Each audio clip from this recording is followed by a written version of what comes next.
नहमदुहु व नुसल्ली अला रसूलिहिल करीम अम्मा बाद फ़अऊज़ु बिल्लाहि मिनश शैतानिर रजीम बिस्मिल्लाहिर रहमानिर रहीम रब्बि इश्रह ली सदरी व यस्सिर ली अमरी वहलुल उक़दतम मिन लिसानी यफ़क़हू क़ौली रब्बि यस्सिर वला तुअस्सिर व तम्मिम बिल खैर व बिका नस्तईन।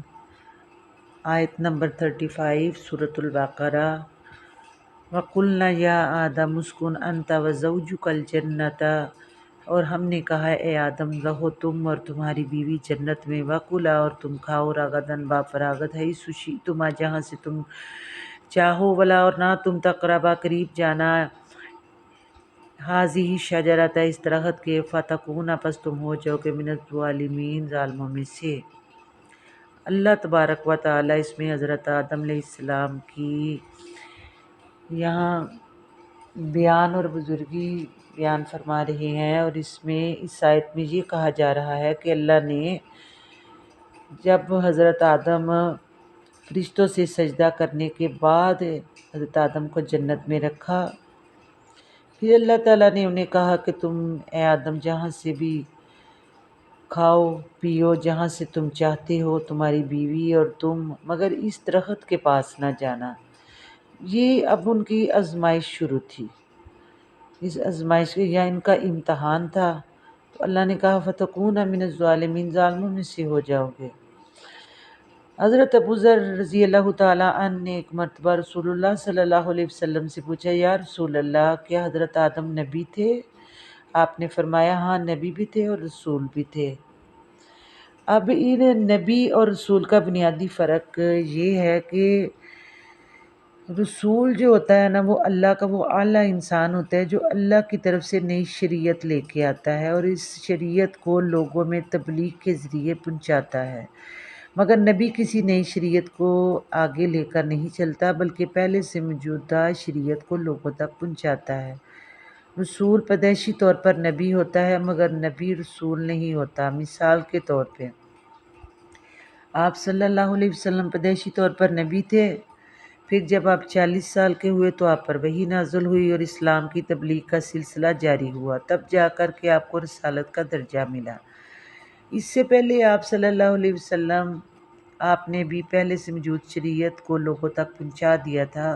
रसूल अल्लाह से सोते हुए भी और खुली आँखों से भी कलाम कर सकते थे, और फरिश्तों से भी सोते जागते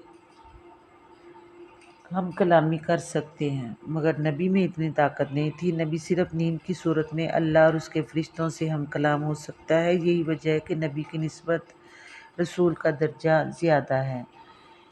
यानी कि रसूल कहते हैं कि जो अहले किताब भी हो और अहले शरीयत भी हो, और नबी कहते हैं कि जो पहली शरीयत के उसको बयान करे और उनके पास कोई किताब ना हो। अब आते हैं हम कुरान की तरफ, जिसमें अल्लाह तबारक व तआला फरमा रहे हैं वकुल्ना या आदम उस्कुन अंता व ज़ौजुकल जन्नता। अल्लाह पाक फरमा रहे हैं कि तुम रहो और तुम्हारी बीवी जन्नत में। अब जन्नत कौन सी है? आम मुफस्सिरीन का ख्याल है कि जन्नत आसमान पर थी, तो आसमान पर ही हज़रत आदम की तख्लीक हुई। अलबत्ता ये सब मानते हैं कि जन्नत में जाने का कोई इम्कान नहीं था, जिसमें आखिरत में लोगों को जाके दाखिल होना है कि आदम तुम रहो और तुम्हारी बीवी जन्नत में, वाकुला और तुम खाओ, रागतन जहाँ से भी तुम चाहते हो, बाफरागत खाओ।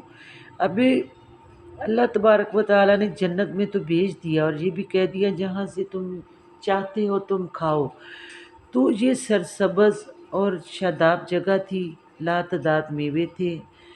तो फरमाया अल्लाह तबारक व तआला ने, ए आदम ना इसमें भूख लगेगी ना इसमें तुम्हें धूप सताएगी। अब देखें कि जैसे दुनिया में हज़ार चीज़ें हलाल होती हैं और शराब मना है, या हराम चीज़ों में जानवर वगैरह जो भी चीज़ें आती हैं, तो हज़ार चीज़ें बेहतर हैं हलाल के हराम चीज़ बेहतर है। यानी इसमें वला तक़रबा हाज़िही शजरता, हज़रत आदम की आजमाइश या इम्तहान था अब कि अल्लाह ने एक चीज़ से मना कर दिया, यानी एक चीज़ ममनू कर दी गई उनके लिए, اور یہ کہہ دیا کہ جہاں مرضی رہو، جہاں مرضی سے کھاؤ پیو، تمہیں کوئی روک ٹوک نہیں ہوگی، مگر یہ امتحان تھا، اگر تم اس کے قریب جاؤ گے تو پھر فتکون من الظالمین، تو پھر تم ظالموں میں سے ہو جاؤ گے۔ اب حاضی شجرہ کے بارے میں کوئی وضاحت نہیں کہ وہ درخت کون سا تھا، اور اس کے بارے میں ضرورت بھی نہیں ہے، کیونکہ یہ آیت کسی کی وضاحت دینے کے لیے نہیں، مقصد بیان کرنے کے لیے بیان کی جا رہی ہے۔ فتکون من الظالمین، ورنہ تم ظالموں میں سے شمار ہو جاؤ گے۔ قرآن سے پتہ نہیں چلتا کہ جنت کہاں تھی، اشارہ ضرور ملتا ہے کہ جنت آسمان پر تھی۔ تو اللہ نے اب اس خاص درخت سے روکنا ایک طرح کا امتحان تھا، جیسے کہ حلال اور حرام کا ایک وسیع دائرہ ہوتا ہے۔ اللہ نے ممنوع کر دیا کہ ادھر نہیں جانا، یعنی کہ بالکل ایک چیز کو سمجھ لیں کہ جنت میں جانا، جنت میں کھانا جائز ہے، اور اس درخت کے پاس جانا بالکل نہیں ٹھیک۔ تو اللہ تبارک و تعالی نے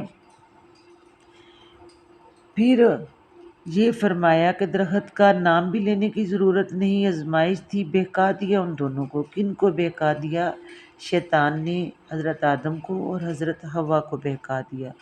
اس کی زیادہ تفسیر جو ہے وہ سورہ طٰہٰ میں ملے گی کہ اس نے کس طرح بہکایا اور کس طرح اس بات کے لیے تیار کیا۔ جیسا کہ شیطان پیچھے پہنچ گیا، بعض کہتے ہیں شیطان کیسے جا سکتا ہے، اللہ نے جانے دیا، یہ اللہ کا مسئلہ ہے، وہاں جاؤ، اللہ نے کہا جاؤ تو وہاں جانے دیا، تو اعتراض کی کیا بات ہے؟ فَأَزَلَّهُمَا الشَّيْطَانُ، پس پھسلا دیا ان دونوں کو شیطان نے۔ کن دونوں کو؟ حضرت آدم کو اور حضرت حوا کو۔ کیسے کیا اس کا بالکل پتہ نہیں ہے، بالکل سامنے آ کے کھڑا ہو گیا انسان کی شکل میں، یا پھر اس نے وسوسہ ڈالا۔ وسوسے کا تو پتہ چلتا ہے، مگر کسی احادیث سے اس بات کا پتہ نہیں چلتا۔ تو جس چیز کے بارے میں اللہ تعالیٰ نے بتایا اس چیز کے اوپر ہی رہنا بہتر ہے، کیونکہ یہی بہتر ہے کہ انہیں روکا گیا تو وہ شیطان نے کیسے گمراہ کیا، اس بات کی وضاحت جب آگے آئے گی تو ساری باتیں کھل جائیں گی کہ انہیں کیوں روکا گیا اور کہاں سے روکا گیا، اور وہ کس طرح اس جنت سے پھسلایا اس نے اور وہ وہاں سے نکالے گئے۔ اس کا واقعہ پھر آگے جا کے آئے گا۔